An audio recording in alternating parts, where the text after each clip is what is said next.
မင်းမှမနေသေးနဲ့ငါသူရရင်သွားနေဟဲ့တော့အဲ့ဒီတော့ငါပြောတာမဟုတ်ဘူးမင်းတီဆောက်ထားတဲ့အိမ်တော်တစ်ခုငါမပြုတ်ခွဲစေချင်လို့ပြောနေတာမရဘူးငါအဲ့စိတ်နဲ့ဘလို့မှသိခံလို့မရတော့ဘူးဒါပေမဲ့ငါဘက်ကအလျှော့ပေးလေသူ့ဘက်ကပို့ဆိုးလာလေကြာလိုက်အဲ့ဇီအိုက်ကျန်းလိုက်ရဲ့ဒီတစ်သက်ဘလို့မှပြင်လို့ရမှာမဟုတ်တော့ဘူးကဲဟုတ်ပြီအဲ့ဒါဆိုရင်ရှေ့ဆက်ပြီးဘာလုပ်လဲငါတို့လက်စင်ပေးမှဖြစ်တော့မယ်အသွင်မတူရင်အိမ်သူမဖြစ်ဘူးဆိုတော့သူ့စိတ်ထဲမှာသိအောင်လုပ်ပြရမယ်အဲ့သူ့ပုံနဲ့သူ့ချုံမပြောင်းမချင်းလေငါတို့ဘယ်တော့မှမပတ်တော့သူနဲ့လည်းဘယ်တော့မှမဆက်တော့ဘူးကွာတော့မင်းတို့လာဆက်တော့ပြီးငါเจ้าလာမီးလေမသိဘူးမရှိဘူးတခါတည်းအပြတ်တာပြောလိုက်နော်တော့ငါအမေစိတ်ဆင်းနေတာယူလစ်လို့ရှိဘူးငါသူ့ဘက်ကိုကြည့်ပေးခဲ့တာမင်းငါ့ဘက်ကြတော့ပြန်မကြည့်ဘူးအဲ့လိုမိမတို့ဒီလိုဆုံးဖြတ်တာမကောင်းနဲ့အောင်အေးပါပါမင်းသူ့ကိုပြုပြင်ပေးနေတာပဲဖြစ်ပါစေကွာ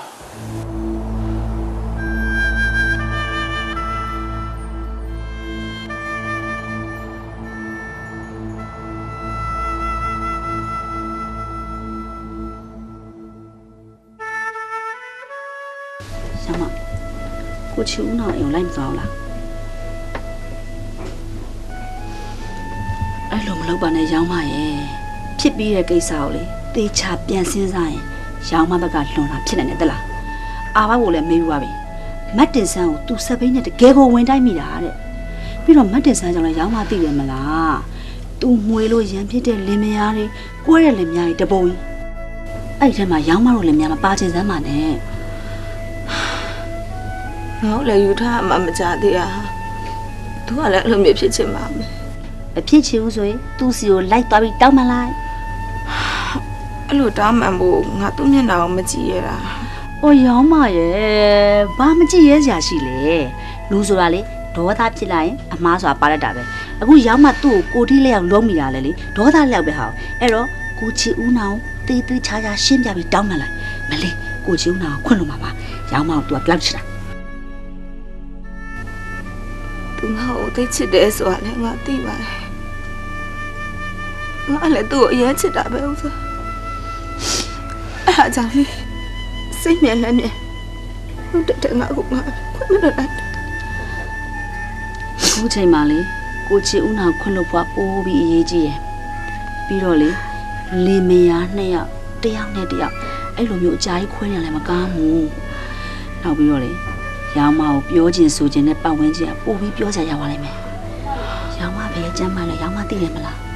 ရောင်မတို့စိတ်ကြောင့်တစ်ခုဖြစ်သွားရင်ဘယ်လိုလုပ်မလဲအားလုံးကရောင်မပေါ်မှာမူတင်နေရနော်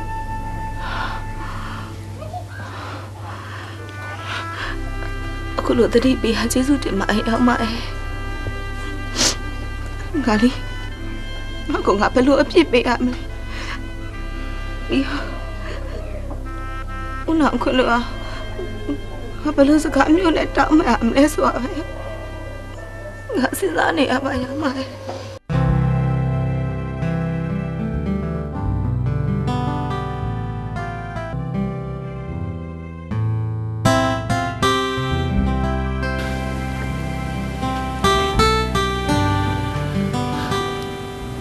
ပြောပြလို့မိသားကြောင့်သူ့ပြီးတော့ပေါ့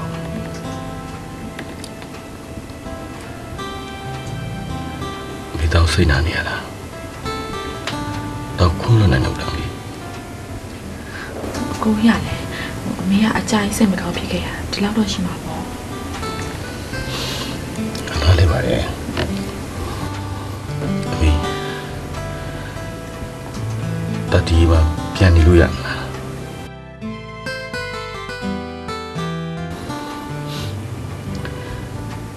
မိတကားနားမထောင်နဲ့သားမျက်နှာကိုအမေမြင်နေရလို့အမေစီစင်းရနေမယ်စီဒုက္ခရောက်နေမယ်ဆိုရင်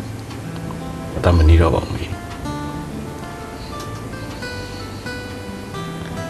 ဒါစုသမီးဆိုပြေယူထုံးစံမရှိဘူးတဲ့အဲ့ဒီမိဘတွေထဲမှာအမေလည်းပါတယ်အမေမွေးထားတာသားနဲ့သမီးနှစ်ယောက်တည်းသားတို့အိမ်ပဲအဲ့လိုတော့မပြောပါနဲ့အမေအမေစကားကိုနားမထောင်လို့ဖြစ်ခဲ့တဲ့အကြောင်းလေအမေသိပြီပဲ တောက်လေအရင်တော့လည်းပဲအမေသားတယောက်တို့အမေမှပြန်နေပြီပါအမေဟာနော်မင်းတို့ကိစ္စဘယ်လောက်ထိဖြစ်ခဲ့ကြပြီလဲ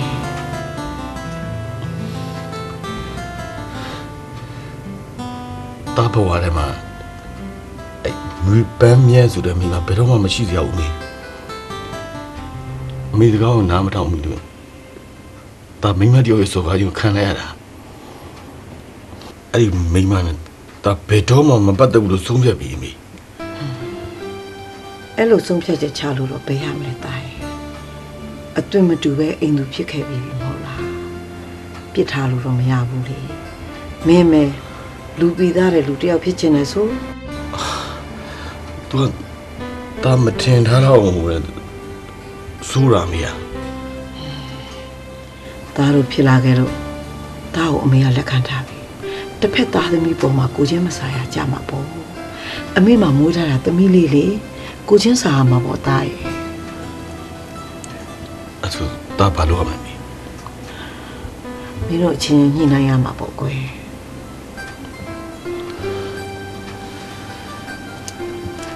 အဲ့လိုဆိုတော့ဒါသူ့ချီနေစောင့်ကြည့်ပြရတော့အမေ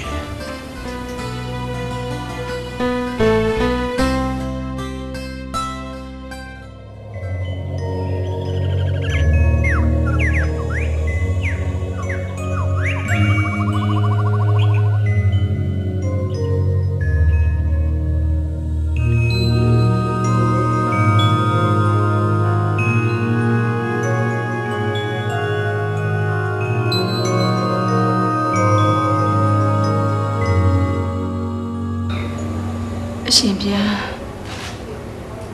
တပည့်တော်မသည်ကိုယ်စိတ်ကိုမထိန်သိမ့်မယ်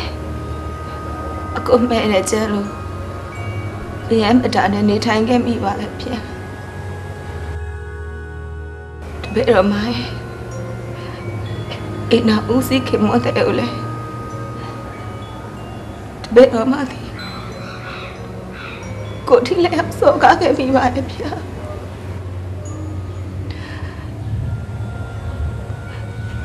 ထိုက်တဲ့အပြစ်တောင်လဲ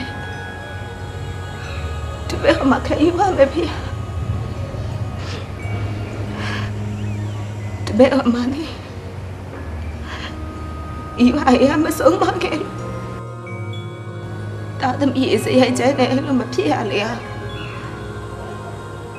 ဒီနေ့ဒီချိန်ရစားပြီးတပည့်အမကိုယ်စိတ်ကိုပြပြနေထိုင်သွားမှာတော့မဖေ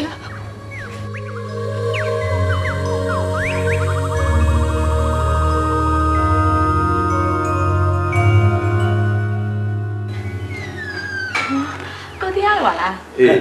ဟိုအကုန်ကြီးလည်းအခုပဲပြင်သွားမလို့အဝေးစားလဲနေရအော်မတော်နိုင်ဘူးလို့ပြောလိုက်ဘာဖြစ်လို့လဲနောက်မှအရေးကြီးတဲ့ဧည့်သည်တွေပါလာဘယ်သူတွေလဲ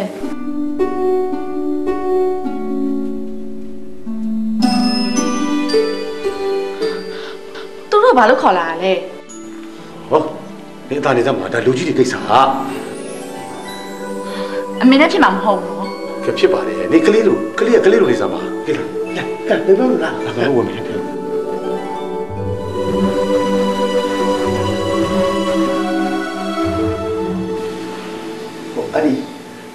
ီကိုလေကျွန်တော်တို့ကကြိုပြီးတော့ခုမတောင်းဝင်နဲ့မေပန်းမြတ်တို့ခေါ်လာမိတဲ့အတွက်ကျွန်တော်တို့ကတောင်းပန်ပါတယ်ကျွန်တော်တို့ကတော့ကောင်းစေခြင်းနဲ့စေတနာနဲ့ပါဘယ်သူမှလည်းမထိခိုက်စေချင်ပါဘူးမနစ်တာလည်းမနစ်နာနေစေချင်ပါဘူးအန်တီတို့လည်းအဲ့လိုတော့လာမျိုးရှိပါတယ်ဒါပေမဲ့ကာယကံရှင်နေအစီအပြေကိုအရေးကြီးပါတယ်